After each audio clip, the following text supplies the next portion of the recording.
बच्चों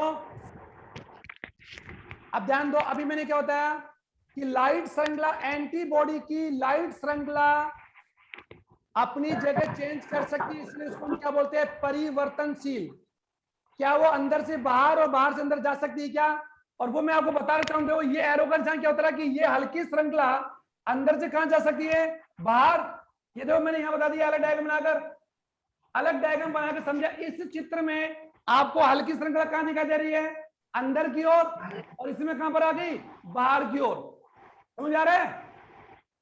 क्या हल्की श्रृंखला चेंज हो सकती है क्या? हाँ, हल्की श्रृंखला अपने चेंज करती रहती है, लेकिन ध्यान दो, एक बार मैं बता दूं कि प्रत्येक एंटीबॉडी में एक निश्चित स्थान होता है, एपिटोम बोलते हैं। आपकी बुक में इतना नहीं है बच्चों, एपिटोम एंटीजन का वो भाग जो एंटीबॉडी का वो भाग जो एंटीजन के निर्माण की क्रिया को प्रेरित करता है, उसे क्या बोल सकते हैं, एपिटोम कह सकते हैं।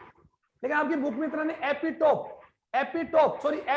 नहीं, एपिटोप, पैसे पतंग। लेकिन आप ध्यान दो, एंटीबॉडी में अब आप जो एंटीबॉडी वाई आकृति की होती है, एंटीबॉडी में 4 पॉलीपेप्टाइड श्रृंखला होती है, जिनमें 2 हल्की 2 भारी। हल्की श्रृंखला का अणुभार कम होता है, उसमें 210 से 220 अमीनो अम्ल से मिलकर बनी होती है। और मैं बार बार कह रहा हूं, अमीनो अम्ल जहां पर आ गए वहां पर नाइट्रोजन और कार्बोक्सी समूह होगा। तो हल्की श्रृंखला का पहला सिरा क्या होगा, नाइट्रोजन, और एक आखिरी का होगा कार्बन। ये तो आप जानते हैं ना, पहला सिरा क्या होगा, पहला सिरा नाइट्रोजन का होगा, दूसरा आखिरी क्या होगा, कार्बन का होगा। कॉमन सी बात भाई। अगर मैं इस मार्कर पेन को देखूं तो मार्कर पेन का एक सिरा, अगर उसका एक सिरा उसका कैसे बच्चों नैरो है और एक थोड़ा सा कैसे वाइड है, कॉमन सी बात है। अगर मैं अनेक मार्कर को जोड़ूं तो कॉमन सी बात अगर हम कह सकते हैं कि मार्कर से जुड़ने वाली श्रृंखला में एक सिरा तो क्या होगा आपका नैरो और एक क्या होगा वाइड होगा। तो अमीनो अम्ल कितने अमीनो अम्ल यहां पर 220। और जुड़ेंगे कैसे आप समझो इस चीज को, ऐसे जुड़ेंगे जैसे एक समझो, यानी ये एक अमीनो अम्ल है, ये दूसरा, ये तीसरा और ये चौथा। तो इस अमीनो अम्ल का सूत्र कैसे बता मैंने आपको, NH2C single bond H R और यू COOH, ये तो है। तो जब ये अमीनो अम्ल इससे जुड़ेगा, जुड़ेगा ना, तो एक अमीनो अम्ल का H और दूसरे का OH निकल जाएगा, क्या बन जाएगा, पेप्टाइड बॉन्ड। क्या बन जाएगा, पेप्टाइड। क्योंकि ये अमीनो अम्ल जब इससे जुड़ेगा तो इस अमीनो अम्ल में भी ये सूत्र है क्या, हाँ। तो जब वो इससे जुड़ेगा तो OH यहां से निकल जाएगा और क्या बन जाएगा, NH, अरे ये तो बनेगा NH2C।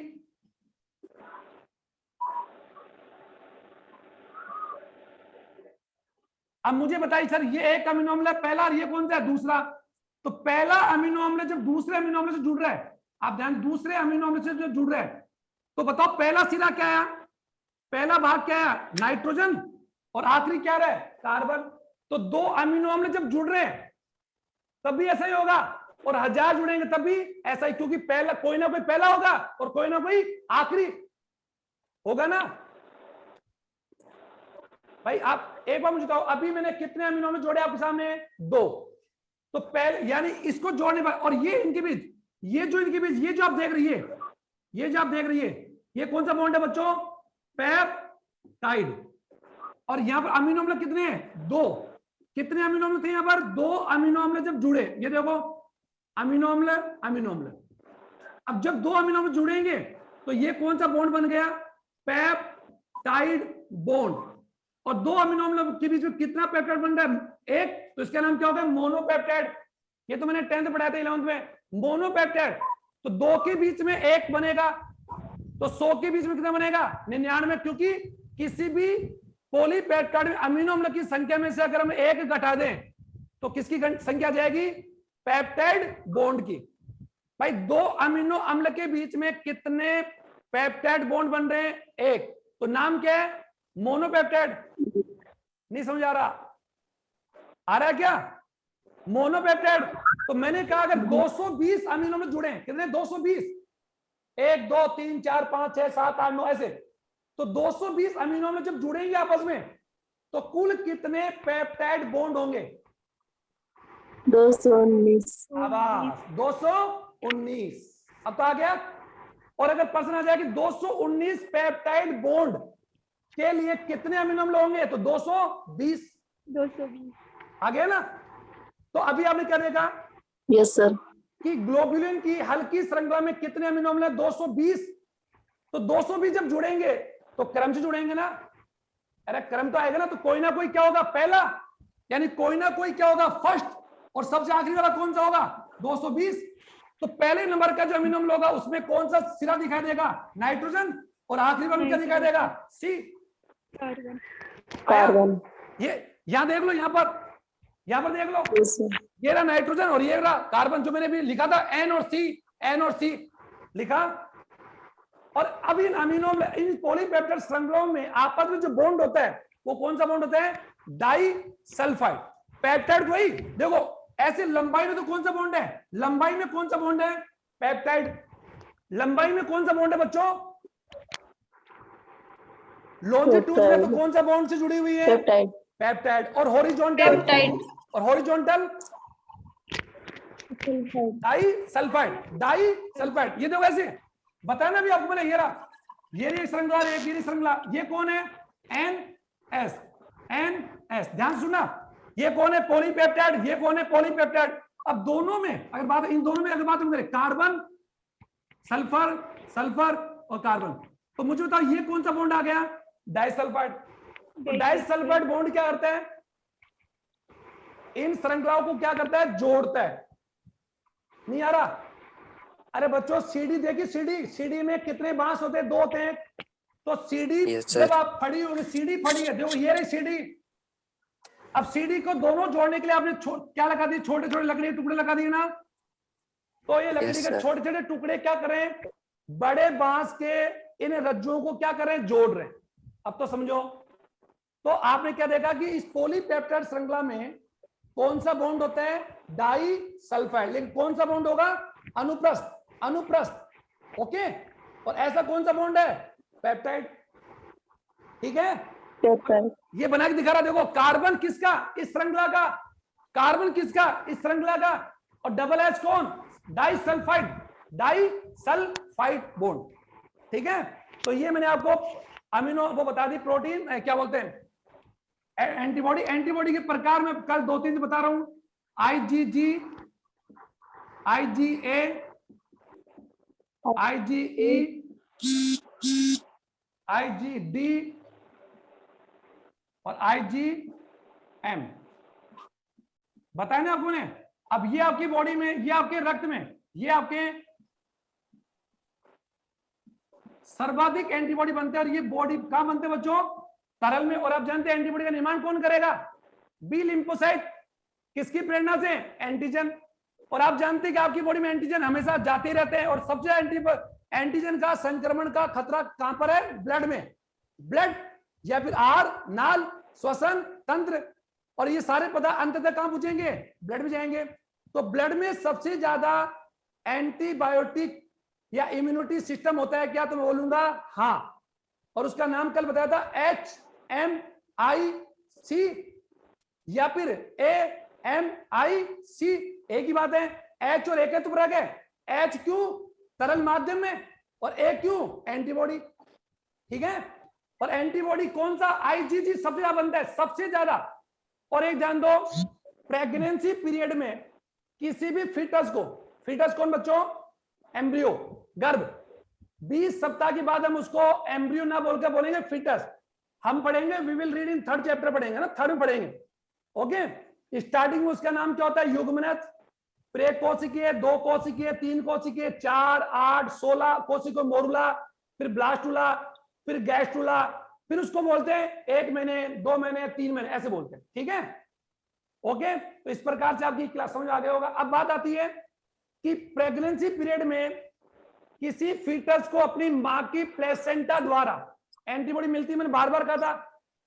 और वो एंटीबॉडी कौन सी मिलती है? IgG बच्चे को मिलती है मां से, और प्रसव के बाद आफ्टर द पैचुरेशन के बाद जो दूध से मिलती है वो IgA। तो बताओ सबसे ज्यादा कौन सी एंटीबॉडी हमारी बॉडी के अंदर है? IgG। आई कौन? इम्यूनो, G फॉर ग्लोबिन, और G उसका कौन है? कोड है। ठीक है, ठीक है बच्चों। अच्छा एक बात और है, आपकी बुक में तो नहीं होगा, अभी आपकी जो श्रृंखला लिखवाई है मैंने आपको, हल्की श्रृंखला, हल्की श्रृंखला 2, इसमें एक का नाम होता है कामा और एक का नाम होता है लैम्बडा। अब तुम्हारी बुक में नहीं है, और ये मुझे इसलिए याद आ गया क्योंकि IgG की हल्की श्रृंखला में कामा श्रृंखला होती है, लैम्बडा नहीं होती। तो एक्चुअली में हेवी श्रृंखला कितनी होती है? 2। एक का नाम क्या है? कामा, सॉरी कामा, ये कामा, और एक का नाम लैम्बडा। ठीक है, ठीक है, इतना है तुम्हें याद। और IgG में 2 में से केवल एक ही होती है। तो सबसे ज्यादा कौन सी एंटीबॉडी बॉडी में बनती है? IgA कब बनती है? ध्यान होगा आपको, IG माँ के रक्त में बनती है और बच्चों को मिलती है। अब ये मैंने नहीं कहा कि हमारे में नहीं, हमारे में भी है, लेकिन ये प्रेग्नेंट महिला जब प्रेग्नेंट होती है तो उसकी स्तन ग्रंथि, जो दूध जो बनता है बच्चों, उसमें कोलेस्ट्रम बनता है, और उसमें कौन सी एंटीबॉडी? IgA। तो IgA क्या एक अनमेरिड में या किसी बालक में या किसी व्यक्ति में नहीं है? है। लेकिन IgA तो क्यों बोल रहा हूं, अपने बच्चों को मिलती है। IgE कब बनती है? जब हमारे बॉडी में क्या होता है बच्चों? एलर्जी। बताया था ना, एलर्जी बढ़ा दी है ना, एलर्जी। Yes sir. किसी बाह्य प्रतिजन के कारण शरीर में होने वाली अति संवेदनशीलता, नहीं बताया। और जब आपकी बॉडी में कोई एंटीजन, बाह्य एंटीजन जाता है तो आपका प्रतिरक्षी तंत्र सक्रिय होगा क्या? हाँ। और क्या बनेगा? एंटीबॉडी। तो यदि एंटीबॉडी ज्यादा बने तो वो एंटीबॉडी आपकी क्रिया, शरीर में क्रिया तेजी से करेंगे, धीरे करेंगे, तेजी से करेंगे, और जरूर से ज्यादा। जो मैं बार बार आपको समझा रहा हूं बच्चों, जो एक छोटी सी, जो आपको अगर कोई व्यक्ति इरिटेट करे, परेशान करे, तो जिस व्यक्ति को गुस्सा नहीं आता है उसको भी गुस्सा आ जाएगा, क्योंकि उसका पेशेंस खत्म हो जाएगा। कोई बच्चा आपके घर में, आप ही मान लो आप बहुत ही डिसेंट है, बहुत ही शांत है, बहुत ही कूल है, बहुत ही प्लेजर है, वैसे है नहीं आप लोग? है नहीं, ठीक है तो है, चलो ठीक। अगर कोई व्यक्ति आपको अकारण से बिना किसी रीजन के परेशान करता है, रोज टॉन्स करता है, रोज, तो कहीं ना कहीं आप लोग definitely you have GOATed angry, आप गुस्सा हो जाएंगे, हो जाते हो ना। तो ये तो कौन सा गुण हो गया? सहज। अब आ जाओ, अगर आप में, आप लोगों का नेचर ऐसा है कि आप छोटी छोटी बात पर गुस्सा हो जाए, हर छोटी बात में गुस्सा हो जाए, इसका मतलब आप लोग कौन है? Hyper sensitive. क्या है?